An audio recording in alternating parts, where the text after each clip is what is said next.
till my shadow turns to sun rays, and on we'll go through the wastelands, through the अस्सलाम वालेकुम everyone. सब कैसे हैं? उम्मीद करती हूँ सब ठीक ठाक होंगे और मज़े में होंगे। मैं भी बिल्कुल ठीक हूँ अल्हम्दुलिल्लाह। और जी, ये मैं व्लॉग स्टार्ट कर रही हूँ यूटिलिटी स्टोर से, बिकॉज़ ये भी बड़ा ही एक टास्क होता है मंथली ग्रॉसरी करना। तो पहले तो ये होता है कि पहले घर में सारी चीज़ों को देखना पड़ता है कि क्या क्या चीज़ लाने वाली है, फिर लिस्ट बनानी पड़ती है और फिर उसी के अकॉर्डिंगली चीज़ें जो हैं वो परचेज़ करनी पड़ती हैं। तो ये इंतहाई मेरा फेवरेट पोर्शन होता है, जहाँ पे स्पैगेटीज़ हों, मैक्रोनीज़ हों, तो ये मेरा इंतहाई कोई फेवरेट पोर्शन है। और मेरी अम्मा कहती हैं, भाई जब भी मैं तुम्हें लाती हूँ ना, तुम मेरा ख़र्चा करा देती हो, आइंदा के बाद मैंने तुम्हें नहीं लाना। और यहाँ पर जी मैंने ले ली थी स्पैगेटीज़, ले ली थी मैक्रोनीज़ थी, यानी कि जो जो मुझे चीज़ों की ज़रूरत थी तो वो मैंने ले ली। और ये मैं अपने भांजे से कह रही थी कि यार ये जाके ना अम्मी को दे आओ, तो ये इसने कहा कि मैंने तो कोई नहीं दे के आना। और ये है लिप्टन टी, बड़ी ही अच्छी ये टी होती है क्योंकि इसके बग़ैर तो फिर चाय नहीं बन सकती। तो ये है काला बाग का रात का व्यू। मैं अपने बाबा के साथ जा रही थी बाइक पे, तो मैंने सोचा कि मैं इसको भी कैप्चर करूं। बड़ा ही प्यारा लग रहा था रिवर। और क्योंकि जब रिवर में पानी में लाइट्स नज़र आती हैं ना, तो वो बहुत ही अच्छा लगता है। तो ये रात का व्यू है हमारे काला बाग का, बड़ा ही प्यारा व्यू है। और ये देख लें। और ये है नेक्स्ट डे का दिन। यहाँ पे हम जा रहे थे अपनी आपी के घर, और जो ग्रॉसरी ली थी वो आपी के घर में रखी हुई थी, तो इस वजह से हमने सोचा कि आपी से भी मिलते आएंगे और ग्रॉसरी भी लेते आएंगे। तो यहाँ पे जो है वो मेरी अम्मा को काम याद आ गया, कुछ ना कुछ मतलब चलते हुए ना कुछ ना किसी कोई ना कोई काम ज़रूर याद आ जाता है। अच्छा, किस किस के साथ ऐसे होता है कि प्रॉपर तैयारी के बाद कोई ना कोई काम जो है वो याद आ ही जाता है। तो जी यहाँ पे अब मैं पहुँच चुकी हूँ शूज़ के लेने के लिए, क्योंकि मेरे पास विंटर शूज़ नहीं था। और इसके अलावा जो है वो मैंने विंटर शूज़ लिया, आगे जाके मैं आपको दिखाऊंगी कि मैंने कौन सा शूज़ लिया है। और इसके अलावा एक मैंने फैंसी शूज़ भी ले लिया था। और ये हमारी हो चुकी है वापसी, घर को जा रहे थे। अच्छा, और नेक्स्ट डे जो था वो मेरा एग्ज़ाम भी था। और जी मैं ज़रा शॉपिंग वॉपिंग कर रही थी। और ये देखें, ये कितना प्यारा और ख़ूबसूरत सूरज लग रहा था। और ये देखें यहाँ पे हमारे साथ क्या हुआ, एक ट्रेजेडी हुई। वो ये हुई कि चाकीस जो थी वो मेरी आपी के घर में रह गई और हम लोग घर में आ गए। फिर पाकिस्तानी के पास बहुत जुगाड़ होते हैं, तो किसी तरीके से फिर ताले शाले खोले और फिर हम एंटर हुए। और ये यहाँ पे मैं आपको दिखा रही थी कि मैंने क्या क्या लिया है। यहाँ पे हार्पिक जो कि बहुत ज़्यादा ज़रूरी होता है, इसके अलावा शैम्पू थे, मैक्रोनीज़ थी, स्पैगेटीज़ थी, और भी बहुत सी चीज़ें थी, दालें हो गई, चने हो गए, जो मतलब मंथली ग्रॉसरी में ज़रूरत का सामान होता है। और यहाँ पे जी मैं आपको शूज़ दिखाने की ट्राई कर रही थी, लेकिन डब्बा वब्बा कोई नहीं खुल रहा था, तो मैंने कहा आपको मैं बाद में ही दिखा दूँगी। और ये टिश्यू पेपर रोल, और ये मैं डेकोरेशन पीस लेके आई थी। और ये देखें, ये भी। और ग्रॉसरी लेने के बाद सबसे बड़ा मुश्किल काम ये भी होता है कि इनको अपनी जगहों पे रखना, प्रॉपर प्लेस पे। और ये देखें, मैं ज़रा अपना खाने पीने का भी सामान लेके आई थी। और ये है शीट, और ये देखें, अब इनको उठा के तो मैं अपनी जगहों पे रखूँगी। तो जी नेक्स्ट डे है ये। तो उस दिन मेरा था पेपर, तो ये मैं आउटफिट वेयर करके गई थी क्योंकि यहाँ पे अच्छी खासी ठंड हो गई है, तो स्वेटर वेटर मैंने निकाल ली थी। और यहाँ पे जी मैं तैयारी कर रही थी जाने के लिए। तो यहाँ पे जी आईडी कार्ड, पेंसिल वेंसिल, अभी तक मैंने कुछ भी नहीं रखा था। मुझे एंड टाइम पे ना, जब थोड़ा सा टाइम रह जाता है ना, मैं तब तैयारी करना स्टार्ट करती हूँ। और ये देखें, ये मेरे नोट्स हैं, कुछ 2-3 पेजेस ही हैं, क्योंकि मेरे पास मज़े की बात बताऊँ, मेरे पास इस सब्जेक्ट की बुक भी नहीं थी। तो नोट्स बना के तो फिर जो है वो मैंने तैयारी की। ये देखें, ये मेरे थोड़े से नोट्स हैं, 3 नोट्स ही हैं। तो बस कॉन्सेप्ट लिए और जाके पेपर दे आई।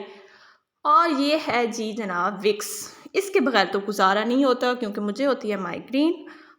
इसलिए मैंने साथ में जो है वो प्रिकॉशंस भी रख लिए थे। साथ में मैंने विक्स ले ली थी और साथ में ही मैंने पैनाडॉल भी रख ली कि कभी भी कुछ भी हो सकता है, तो आपके पास आपकी चीज़ें होना ज़रूरी हैं। और यहाँ पे मैं आपको अपने शूज़ दिखा रही थी। ये मैंने शूज़ लिए हैं, आई थिंक मुझे ये मिले हैं 1100 में या 1200 की रेंज में, इतने की रेंज में मिले थे। और इसके साथ मैंने एक फैंसी शूज़ भी लिया था, तो वो मैं आपको फिर कभी दिखाऊंगी। और जहाँ पे जी मेरी तैयारी चल रही है, और मैं ना बड़े मतलब के हो के जाती हूँ। जब भी एग्ज़ाम होता है ना, तो फुल रेडी शेडी हो के जाती हूँ कि बंदे को रेडी शेडी तो हो के जाना चाहिए ना। वो तो फिर बात की बात है, पेपर कैसा हुआ है कैसा नहीं हुआ, लेकिन यहाँ घर से तो फ्रेश ही निकलना चाहिए ना। तो फिर ये देखें जी, ये और ये थे मेरी और ये तैयारी, तो इतने मैं हो चुकी हूँ तैयार और डन हो गई।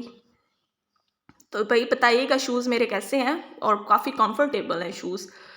और एक और बात बताती हूँ, मेरे से बड़ा मसला होता है शूज़ का, मुझे शूज़ मिलते ही नहीं हैं, बड़ी मुश्किल से मुझे कुछ शूज़ मिलते हैं तो मिलते हैं। और ये मैं पहुँच चुकी हूँ अपने सेंटर में।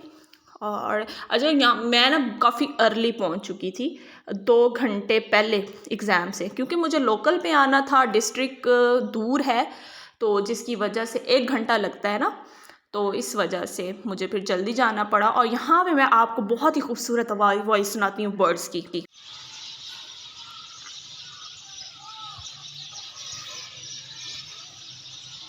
और पर्सनली मुझे बर्ड्स की वॉइस बहुत ज़्यादा पसंद है, क्योंकि हमारे घर में ना बहुत से प्लांट्स हैं, जिसकी वजह से फजर से लेकर इवनिंग तक डिफरेंट बर्ड्स की वॉइस सुनने को मिलती है। और बहुत बहुत अच्छा लगता है जब बर्ड्स की वॉइस सुनने को मिलती है।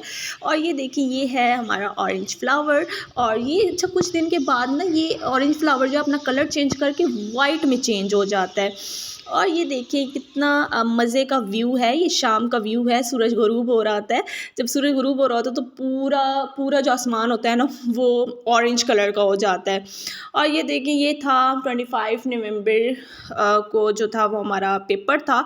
तो उस दिन क्या हुआ कि वापसी पे स्ट्राइक थी गवर्नमेंट एम्प्लॉइज़ की, तो उन्होंने जहाज़ चौक जो था वो बंद करके रखा हुआ था। और इंतहाई कोई शदीद भूख भी लगी हुई थी, इसके अलावा जो थी वो शदीद चाय की तलब भी हो रही थी। और यकीन करें उस दिन तो बड़े कोई ना ज़लालत वाला ही दिन था। ख़ैर अच्छा, ये देखें, यहाँ पे मैं आपके साथ एक बहुत ही ज़बरदस्त रेसिपी शेयर करने वाली हूँ।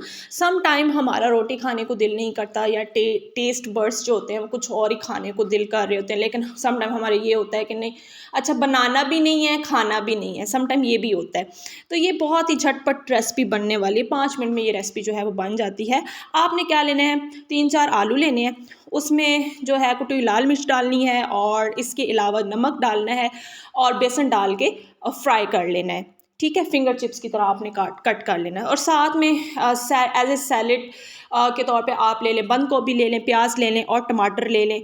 इसके अलावा अगर लेफ़्ट ओवर आपके सालन में कुछ बोटियाँ छोटियाँ पड़ी हैं, तो उन बोटियाँ छोटियों को धोएं और इसके ऊपर डाल दें। तो ये देखें, ये मैं असेंबलिंग कर रही हूँ। पहले मैंने जो थे वो फ्राइज़ डाले, उसके ऊपर मैं बंद गोभी डाल रही हूँ, और फिर जो है ये इस तरह से कट करके आपने प्याज डाल देने हैं, हरी मिर्च और टमाटर ऐड कर देने हैं। और ये मेरे पास जो थी वो लेफ़्ट ओवर 2-3 बोटियाँ पड़ी हुई थी सालन में से, उसमें से मैंने निकाली और उसकी छोटे-छोटे रेशे की और इसके ऊपर डाल दिए। सिंपल सी है ना ये रेसिपी, कितनी मज़े की भी होती है और झटपट भी बन जाती है। और इसके ऊपर फिर मैंने जी ढेर सारा जो है वो केचप डाल के इंजॉय किया। अगर आपको केचप नहीं पसंद तो आप स्किप कर सकते हैं। इसके अलावा आप मेयोनीज़ डाल लें, या मस्टर्ड जो सॉस होती है वो भी आप ऐड कर सकते हैं, बहुत अच्छा लगता है। अगर आप मस्टर्ड सॉस, मेयोनीज़ और केचप की सॉस बना के इस पे डालेंगे ना, आहा बहुत मज़ा आता है। और इसके अलावा आप पर चीज़ भी ऐड कर सकते हैं, लेकिन मेरे पास चीज़ नहीं थी, सो मैंने ऐड नहीं की। और ये देखिए कितना मज़े का लग रहा है ना। और ये देखें, यहाँ पे मेरी चाय उबल के पागल हो चुकी थी। तो ये मुझसे कह रही थी, बहना मुझे ना ज़रा उतार ही लो। और ये देखें, देश की मेरी सुड़ गई थी। और ये देखें, ये हैं हमारे गार्डन के बहुत ही मीठे मीठे और खुशबूदार अमरूद। और ये देखें ये कनौर निकल आया। अच्छा ये ढूंढ ढूंढ के कनौर हमें मिल ही नहीं रहा था, हम समझे शायद हम हमारे भांजे ने निकाल के तो कहीं फेंक दिए, लेकिन ये जब शुगर वाला पैकेट खोला तो उसमें से जी कनौर क्यूब्स निकल आए थे। और यहाँ पे मैं और बॉयल कर रही हूँ चाय को, और मेरी चाय उबल उबल के बेचारी पागल हो चुकी थी, पतीली भी हिमन सुड़ गई थी। मैंने कहा चलो धोना तो मैंने खुद दिया है, सो जलने दो पतीली को। और जिन लोगों ने मेरे चैनल को सब्सक्राइब नहीं किया वो जल्दी से मेरे चैनल को सब्सक्राइब कर लें। आई होप सो आज की वीडियो आपको अच्छी लगी होगी। अगर अच्छी लगी है तो मेरे चैनल को सब्सक्राइब करें, लाइक एंड शेयर करें। फिर मिलूंगी आपको नेक्स्ट वीडियो में। अपना बहुत सा ख्याल रखिएगा। अल्लाह हाफिज़।